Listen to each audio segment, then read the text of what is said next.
I'm Bob Iger. You know what we're doing? Emergency meeting. We're putting Snow White on hold for 2 years, and guess what? Smart. Pay her a couple $1 million, go away. We're going to bring another person to play this role. It has proven to be Disney's worst investment ever in the history of Disney investments. I mean, they've gone through various scandals with this girl, but because she has this underlying anger and hatred in her that always has to take it like one step too far, essentially implying that it's wrong and backwards and it's not 1937, whatever. That was like her initial spree, and everyone was like, okay, do you want to be Snow White or do you hate Snow White? Do you want to destroy Snow White?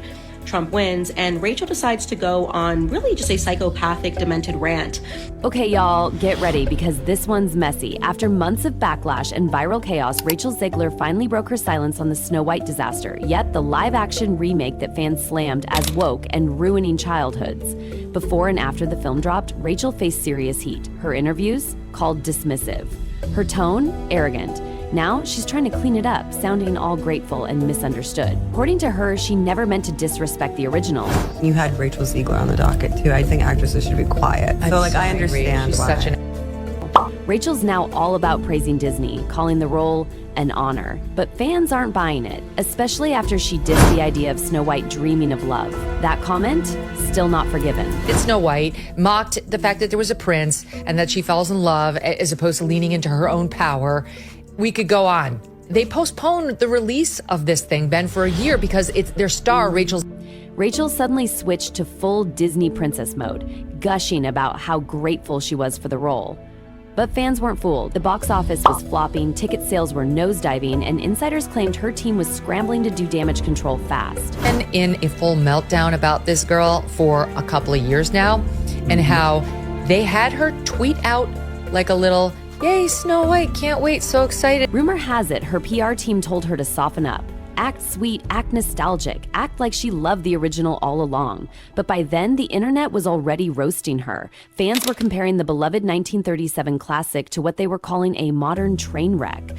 And got like millions of views, and they were like, "Good job, Rachel." And then she, like minutes later, followed it up with, "And never forget, free Palestine." This is just like a few months after. The old Snow White, pure romance and fairy tale magic. The prince mattered, but the remake shoved that all aside, pushing a message-heavy version that left fans wondering what happened to the heart of the story. Yes, Gal Gadot, whatever. Gadot. I mean, what? Yeah. Wow. She's Jewish, and apparently this actually, all hell broke. That's when everything really unraveled. Viewers felt cheated. Instead of nostalgia and wonder, they got what felt like a lecture. And at the center of it all, Rachel. Fans said she didn't understand the role, or worse, didn't respect it. Now bragging about the success of Snow White, which is a movie that's going to lose hundreds of millions of dollars, and mainly because of her and because nobody wanted to support her. That kind of attitude? It doesn't fly with Disney diehards. If Rachel couldn't show real passion for the original Snow White, how could she ever be trusted to bring it to life?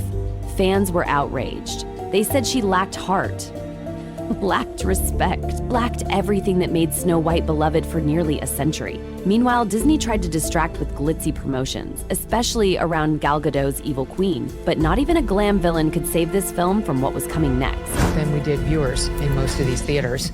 And as you know, there were no dwarfs other than some CGI weird generated version of them.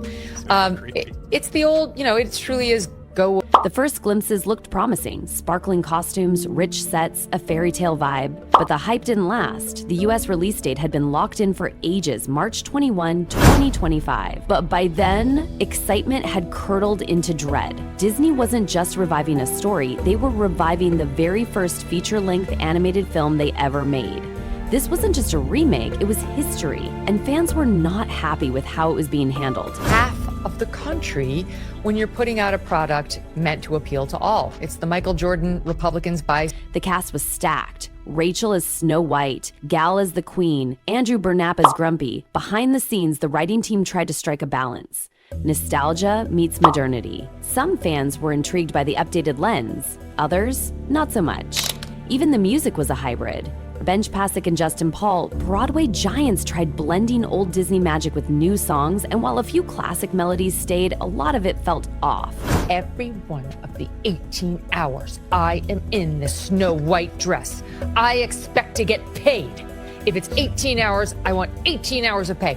I'm sure she got underpaid as a Disney lead actor. From the beginning, this wasn't meant to be a scene-for-scene remake. Everyone knew that.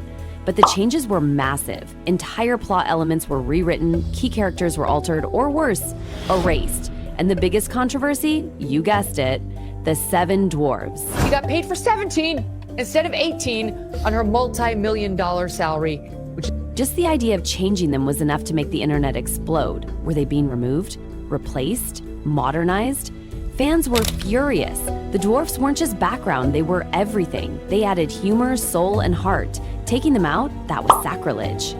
But others argued Disney had to evolve, that the original portrayal wasn't exactly flattering, that a modern remake had to do better. And in the middle of it all, Rachel again. she just encapsulates everything that most of us cannot stand about modern-day feminism and the left in general. When whispers started that Rachel might exit the movie altogether, fans lost it. Was the pressure too much? Would Disney recast? The whole film felt like a ticking time bomb, and when it finally dropped, the chaos didn't calm. It exploded. Thing where her heroine cannot be in love or be saved by a man, the prince, that she's more focused on becoming the leader she was meant to be, as if women in my... The team behind Snow White tried walking a tightrope, keep old fans happy while attracting a new generation. But trying to modernize such a nostalgic tale, it backfired. Some called it bold, others said it ruined the magic.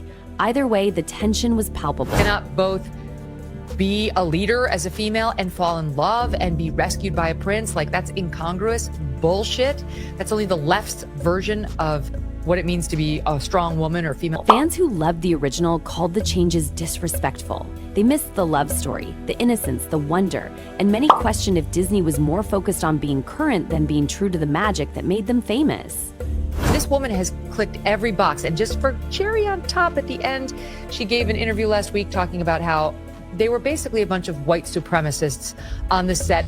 Rachel's Instagram posts, dressed up as princesses, smiling like nothing happened, felt more like PR damage control than genuine love for the role. The internet wasn't fooled. Some supported her, others dragged her harder than ever. Steven Spielberg and co. were demanding that she prove how Latina she really is, since her name doesn't sound Latina, and she was angrily saying, did I have to bring in my little abuelita for you to believe that I... With every trailer, fans dissected every frame. Bob Iger and Disney brass were watching, not just the film, but the backlash. Would there be sequels, spin-offs, future projects? All of it now hinged on how fans reacted to Rachel. Her thanks to Steven Spielberg, who discovered her and made her. So she's an ingrate, she's annoying, and I think she's probably 2 and done. Her career hung in the balance. One movie, one performance, one controversial take, and suddenly she wasn't just an actress. She was the face of a cultural war between tradition and change. And if she hadn't have opened her mouth, I think that this movie might have done well. They might have just been able to ride on the hopium of the movie and some well-cut trailers, and people would have paid to go see it, and then it would have fallen off. As opening weekend hit, reactions were all over the place. Some called it refreshing, others felt betrayed. The divide between old school Disney lovers and modern day audiences never felt wider.